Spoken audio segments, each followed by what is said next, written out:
Now see here, you people have to learn about the bending moment of a beam. For that, consider beam here. So one end is fixed, other end the load is applied. So you can see here the diagram. So this is the beam which is undergone the elongation and contraction. So in the previous diagram already you people have learned there. This is the beam and this is the position of the beam after undergoing the strain here. So that's why see here A dash B dash is the upper layer which is undergoing the elongation, E dash F dash is the layer which is undergoing the contraction, and CD is the neutral surface. So now consider here theta is the angle subtended and R is the distance that is from the center O to the neutral surface, that is CD, and R is the perpendicular distance between the successive layers.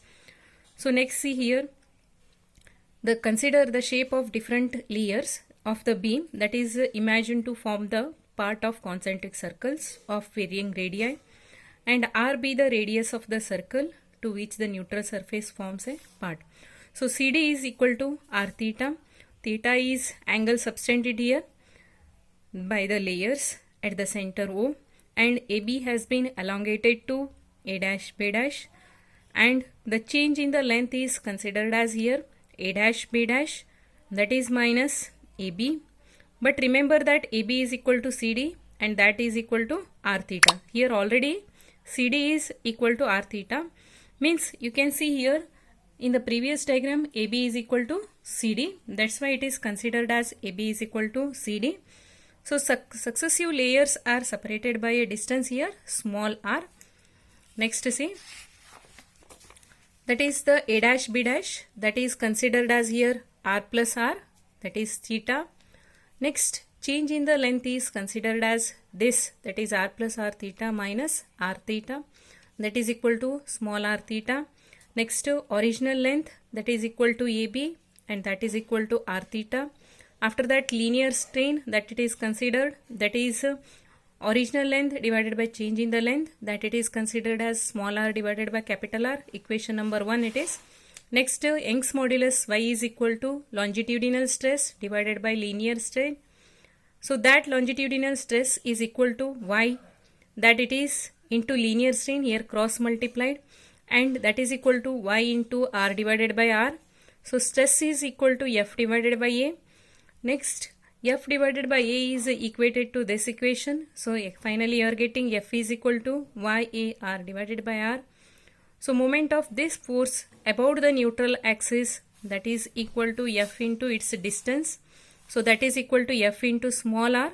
So that is equal to YAR square divided by capital R.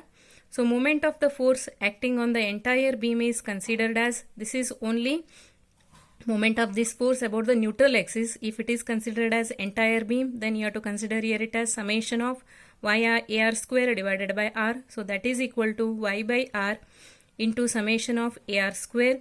So moment of inertia of the body that is about the given axis is summation of MR square, and summation of M is the mass of the body, and summation of AR square is considered as geometric moment of inertia, that it is represented as IG.